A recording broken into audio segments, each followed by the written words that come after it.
আসসালামু আলাইকুম সুপ্রিয় শিক্ষার্থীবৃন্দরা, বেঙ্গলি মিডিয়াম হাই স্কুলের পক্ষ থেকে আমি মোহাম্মদ দিন ইসলাম তোমাদের সবাইকে জানাই স্বাগতম। আজকে আমাদের আলোচ্য বিষয় নবম ও দশম শ্রেণীর ফিন্যান্স ও ব্যাংকিং বইয়ের চতুর্থ অধ্যায় ঝুঁকি এবং অনিশ্চয়তা। তো আমরা জেনে নেই ঝুঁকি কাকে বলে। যে সকল ঘটনা ভবিষ্যতে ঘটতে পারে আবার নাও ঘটতে পারে তাদেরকে অর্থের ধারা পরিমাপ করা গেলে ঝুঁকি বলে, তাদেরকে ঝুঁকি বলে। আর অনিশ্চয়তা কি? যে সকল ঘটনা ভবিষ্যতে ঘটতে পারে আবার নাও ঘটতে পারে কিন্তু তাদের অর্থের মাপকাঠিতে বা অর্থের ধারা পরিমাপ করা না গেলে তাকে অনিশ্চয়তা বলে।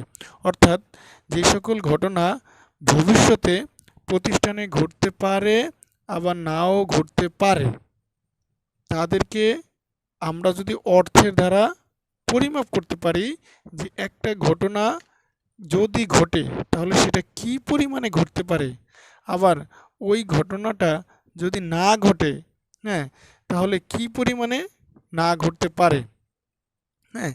এই যে জিনিসটা আমরা অর্থের ধারা পরিমাপ করতে পারি যে যদি হয় ঘটে লাভ হয় তাহলে কি পরিমাণ হবে, যদি ক্ষতি হয় তাহলে কি পরিমাণ হবে। এই আমাদের দোটানা বিষয়টা যদি অর্থের দ্বারা আমরা পরিমাপ করতে পারি সেটা হলো ঝুঁকি। আর যেটা আমরা পরিমাপ করতে পারবো না যে ভবিষ্যতে কি পরিমাণ সংগঠিত হবে বা কি পরিমাণে সংগঠিত না হলে কি পরিমাণে আমাদের ক্ষতি হতে পারে। তো এই জিনিসটার মোকাবেলা যদি আমরা অর্থের দ্বারা পরিমাপ না করতে পারি সেটাই হবে অনিশ্চয়তা। তাহলে আমরা বুঝতে পারলাম ঝুঁকি এবং অনিশ্চয়তা কি। তো আমরা যদি এক কথা বলি যে ঝুঁকিকে পরিমাপ করা যায়, অনিশ্চয়তাকে পরিমাপ করা যায় না। তো আমরা এই ঝুঁকি এবং অনিশ্চয়তা বিষয়ক সচরাচর আমাদের বইতে একটাই একই ক্যাটাগরির অঙ্ক এসে থাকে সচরাচর, বইতে আমাদের একই নিয়মের একটা অঙ্ক। তো আমরা আজকে এই ঝুঁকি এবং অনিশ্চয়তা একটি অঙ্ক সমাধান করব। তো বলা আছে যে মিস্টার বাবু দিবা ও রাত্রি দুটি প্রকল্পে সমানভাবে কিছু টাকা বিনিয়োগ করতে চাচ্ছেন। প্রকল্প দুটি হতে 5 বছরের আয়ের হার নিম্নরূপ দেওয়া হলো। তো বিশেষ করে এটা একটা সৃজনশীল আকারে প্রশ্ন করা হয়েছে। তো আমরা দেখব যে প্রকল্প দুটি দিবা এবং রাত্রি প্রথম বছরে 13% দিবা, দ্বিতীয় বছরে -3%, তৃতীয় বছরে 14%, চতুর্থ বছরে 18%, পঞ্চম বছরে 20%। মানে এই দিবা প্রকল্পটা থেকে আয় প্রতি বছরে এইভাবে হয়েছে। আর রাত্রি প্রকল্প থেকে 20%, 12%, 10%, 8%, 9% হয়েছে। তো প্রশ্নে কি বলা হয়েছে? বলছে যে দিবা প্রকল্পের আদর্শ বিচ্যুতি নির্ণয় করো।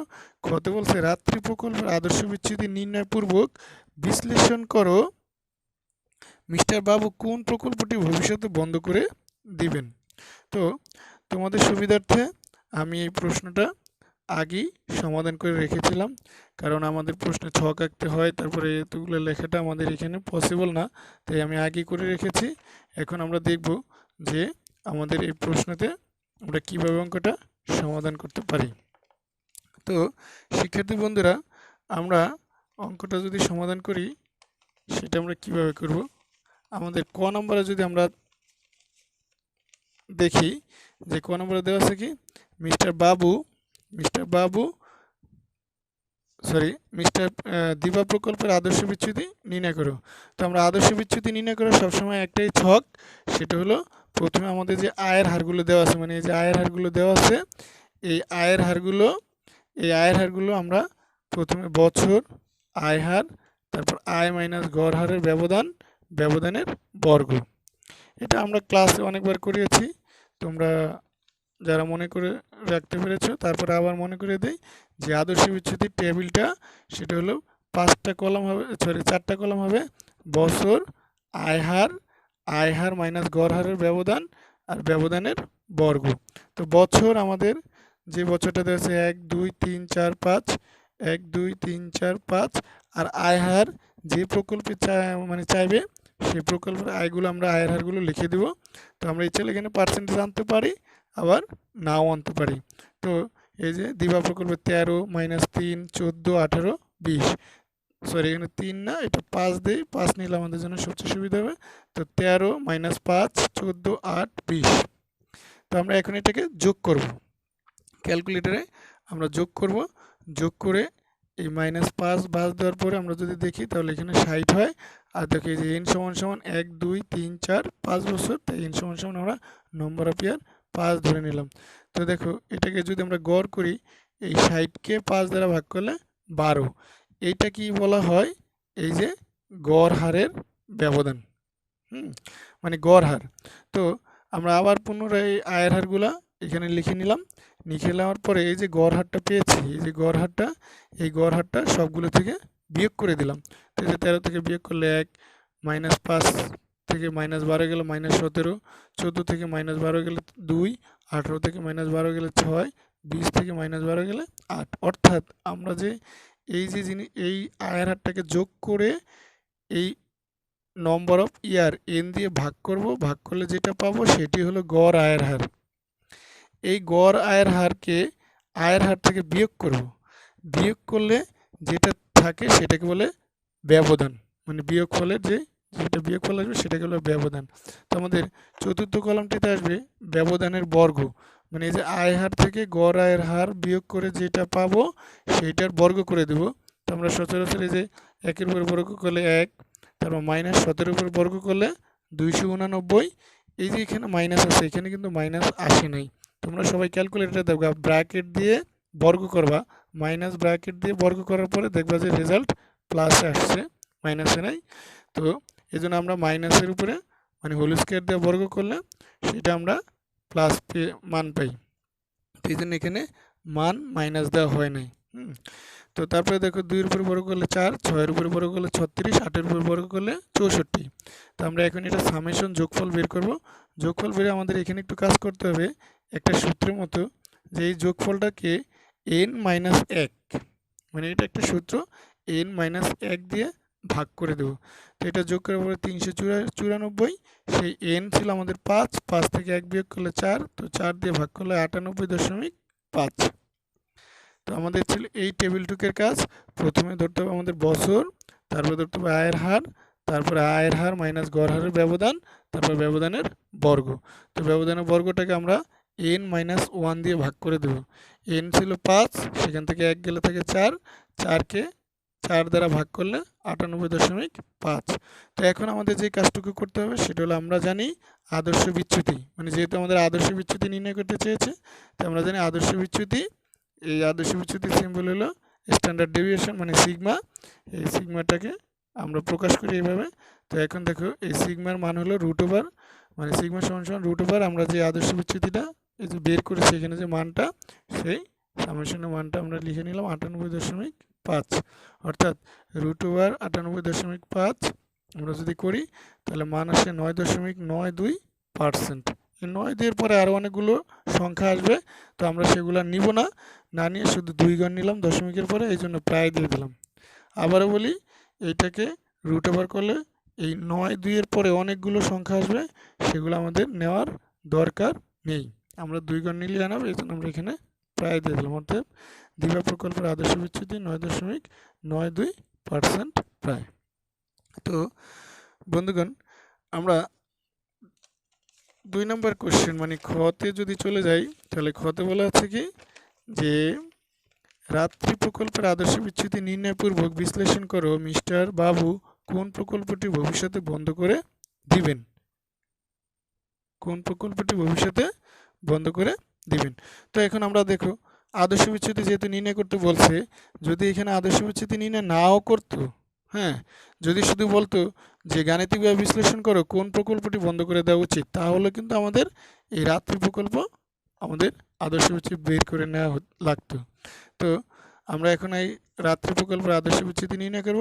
সেম বছর, আয় হার মাইনাস গড় হারের ব্যবধান, ব্যবধানের বর্গ।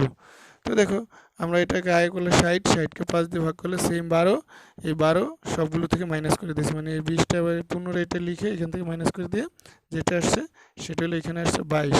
তো আমরা জানি আদর্শ বিচ্যুতি স্ট্যান্ডার্ড ডেভিয়েশন সমান সমান √22 মানে 22।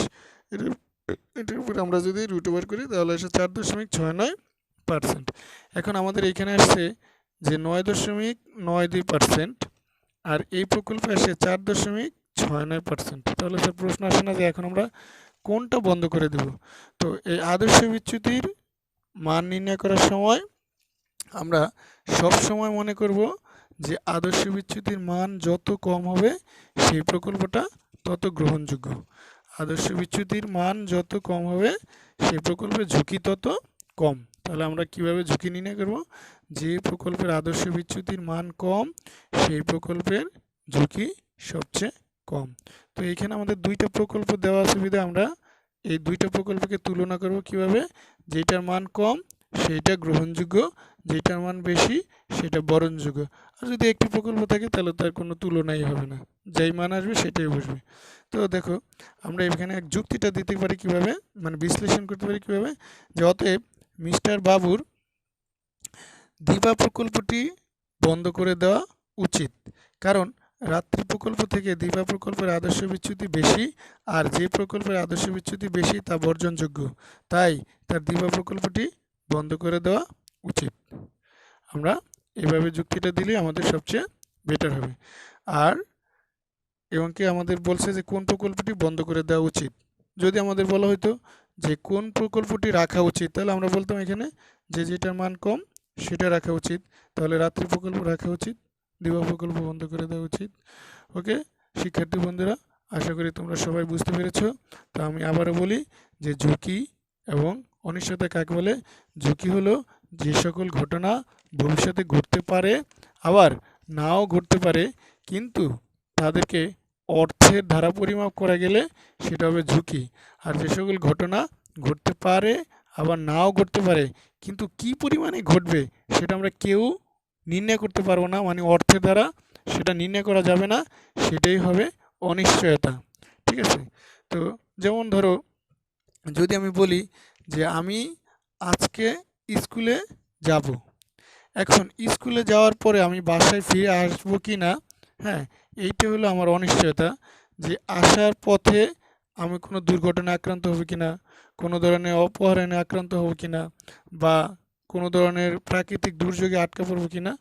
এইটা যদি আমার অ্যাক্সিডেন্টটা হয়, কী পরিমাণে অ্যাক্সিডেন্ট হবে, অ্যাক্সিডেন্টের মাত্রাটা কী পরিমাণ হবে সেটা নির্ণয় করা যাবে না। যদি প্রাকৃতিক দুর্যোগ হয়, ভূমিকম্প হয়, কী পরিমাণ হবে সেটা আমি জানি না।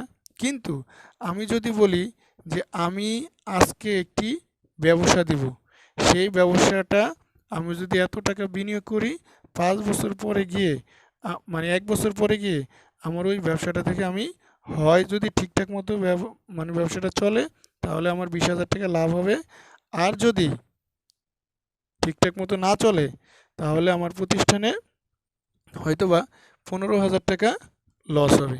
এখন দেখো হয় 20,000 টাকা লাভ হবে, নাহলে 15,000 টাকা লস হবে। তো এইখানের এই যে লাভ এবং লসের যে পার্থক্যটা, এটা কি বলে? বিচ্যুতি। এটা কি বলে? বিচ্যুতি। তো এই বিচ্যুতিটা নির্ণয় করা একটু ডিফিকাল্ট, এই জন্য আমাদের মানে একদম আমরা নিখুঁত যে জিনিসটা সেটাই আমরা নির্ণয় করি যে আদর্শ বিচ্যুতি। এই জন্য আমরা আদর্শ বিচ্যুতি নির্ণয় করে থাকি। এই যে আমাদের বছর, আয় হার মাইনাস গড় হারের ব্যবধান, ব্যবধানের বর্গ। তো আশা করি তোমরা সবাই বুঝতে পেরেছো। তোমাদের সবাইকে ধন্যবাদ। আবার দেখা হবে তোমাদের সাথে পরবর্তী ক্লাসে। সবাই ভালো থাকবে, সুস্থ থাকবে। আর বাসায় বসে সবাই অবশ্যই ফেসবুকের পাশাপাশি তোমাদের অনেকেরই জানি ফোন নেই, তোমরা হয়তোবা তোমাদের বাবা মার সবার বা বড় ভাইয়ের বা আপুর অবশ্যই ফোন আছে। তোমরা আমাদের স্কুলের যে পেজ BMHS ওই এইচএস ওই পেজটাতে ঢুকবা, এবং আমাদের যে মানে ওয়েবসাইট আছে, ওয়েবসাইটে ঢুকলে অবশ্যই লিঙ্ক পাবা। আর যদি কেউ না পাও তাহলে আমাদের Zakir sir, Narayan sir, Shamima madam, এই যে কোনো কাউকে ফোন দিলেই তোমরা লিঙ্কটা পেয়ে যাবা। ঠিক আছে? তো সবাইকে ধন্যবাদ। আসসালামু আলাইকুম।